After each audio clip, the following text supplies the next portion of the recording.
Today, I'm going to show you how we are transforming almost half of our boring backyard into our dream garden on a very tight budget. This is the first of this backyard transformation series, and in this video, I am building huge, durable garden beds, not using expensive cedar. That's why I'm not using cedar.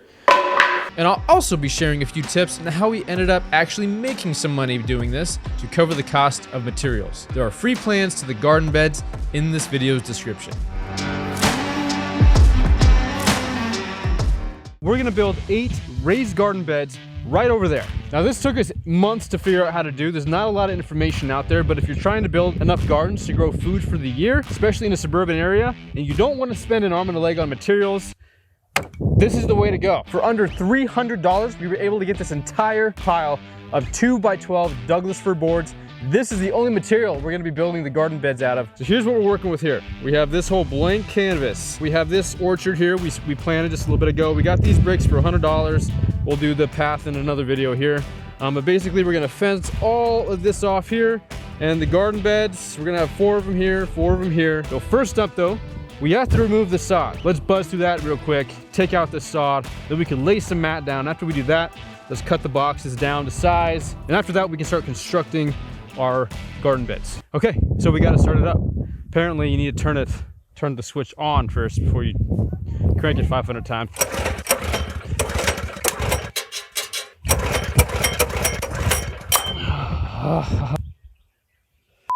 Anyways, before we cut all the sod out, we made sure, we're a little early in the season, but we went ahead and risked it. We turned on the sprinkler system, and we marked all of the sprinkler spots so that we don't hit any of the sprinkler heads. We're eventually going to turn them into drip irrigation, but for right now, I'm just going to steer clear of all the sprinkler heads, take this whole area out, remove the sod.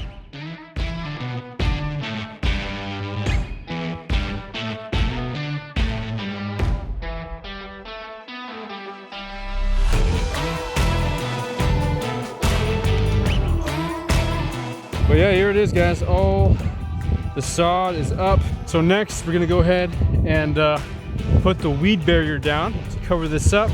We got a bunch of metal stakes or spikes we're gonna put into the weed mat so that it keeps it all down. Got a few friends coming to pick up a little bit of the sod, and then we're gonna try to sell the rest of it. But yeah, we're moving right along here. All right, day 2. We have everything, all the sod removed out here.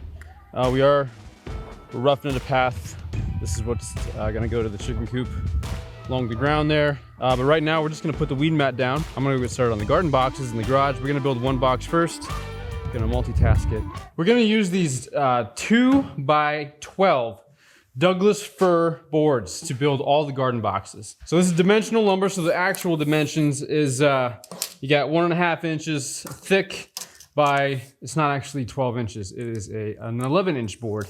And these are 8 feet long, if I remember correctly. Yes, 8-foot long boards. These boxes are gonna be super simple to build. What we're gonna do first to make this more manageable, I bought an extra board.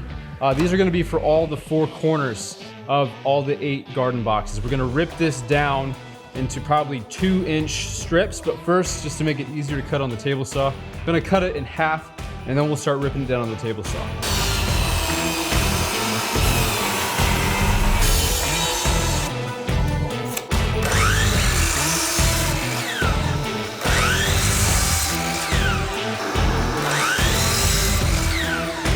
Now you guys might be like, Jordan, why aren't you using pressure treated wood or cedar for these garden boxes? Well, I'm really glad you asked that question. Let me tell you. So cedar, obviously is super expensive, so that's why I'm not using cedar.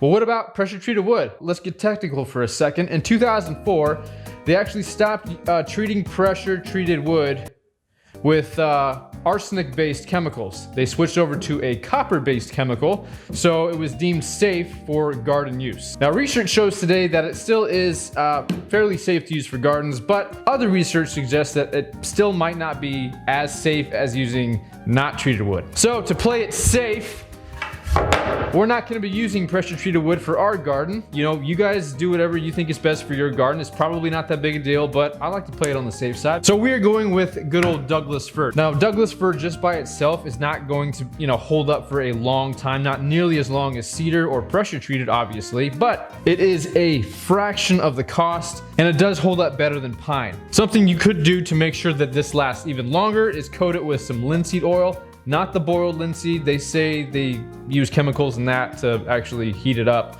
Just use pure linseed oil. It's a natural way to make sure that this Douglas fir lasts even longer. I'm getting these for just about $10 to $11 a board, so I'm not too worried if one of them starts to rot out.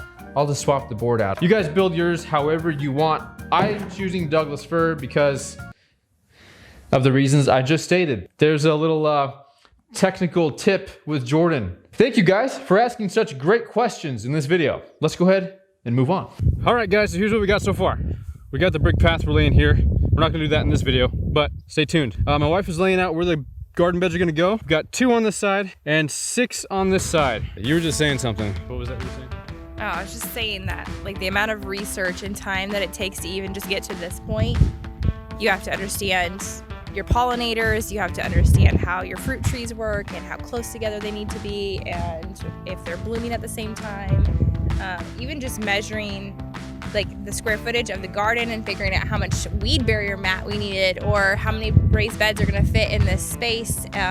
Figuring out exactly what type of wood we want to use for the raised beds.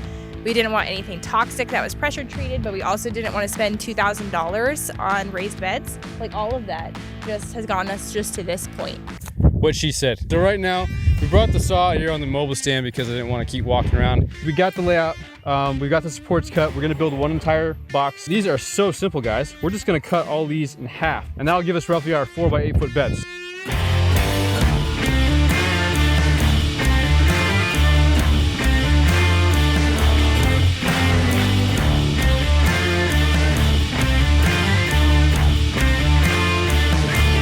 We got it done. Check it out. All 8 garden boxes, right? 8, 1, 2. Yeah, 8 garden boxes. Let me go ahead and walk you through exactly how I put it together so there's no confusion. Also, there are free plans to this in the description if you guys want to build some of these for yourselves. I know it's a simple design, but I always put free plans out on all my builds just to help out whoever might need some plans. So here's how it went down. We got 3 3-inch deck screws driven into the side here, just a good old butt joint. We cut one of the boards in half like you saw. And then I left the 2 side boards completely alone. We didn't cut them at all. Really easy to do. We did this 3 screws on the sides on all 4 corners, just like that. And on the inside here, we've got this piece that we ripped down on the shop. So this is 2 inches wide, 10 inches long. We had a couple scraps that are a little shorter. It's not that big a deal. I went ahead and used it. And I did use Titebond 3 wood glue, which is outdoor rated, waterproof. Just, you know, I'm not sure it's gonna do a whole lot, but it can't hurt, right? Probably will do more than I think, actually. Anyways, so 2.5-inch deck screws, 2 of them driven in that way into this long plank. And then 3-inch deck screws, since this is a 2-inch piece, we can get away with a longer screw. So we're gonna use the longer screws we can get away with, driven into the short side piece here, just like that. So that's the joint, that's the inside support, and that's what we did on all 4 corners for all 8 beds. So up next, what we have to do is we have to mulch this entire area. We gotta fill the garden boxes actually first before we do that. We're gonna use some compost and dirt, mix it up, make sure the ratio's right on. We gotta lay the brick path down the middle here. We're gonna add some pea gravel in a few areas too to dress it up a little bit. I think we're gonna put a fountain there. Might put a koi pond in somewhere up there. At the very least, we're gonna put like a cool rock feature or something like that. So this was the first step in the garden transformation, was getting all of this sod removed and the garden boxes built. Now you guys might be asking, well, how much did all this run you? How much did all of this cost? This sounds like a really expensive project. Well, actually, we sold the sod. That's right, check it out. The only sod piece we have left is that one right there. We also gave a few rolls away to family members as well, but we sold most of the sod in this area. We were able to completely cover the cost of the wood and the rental of the sod remover.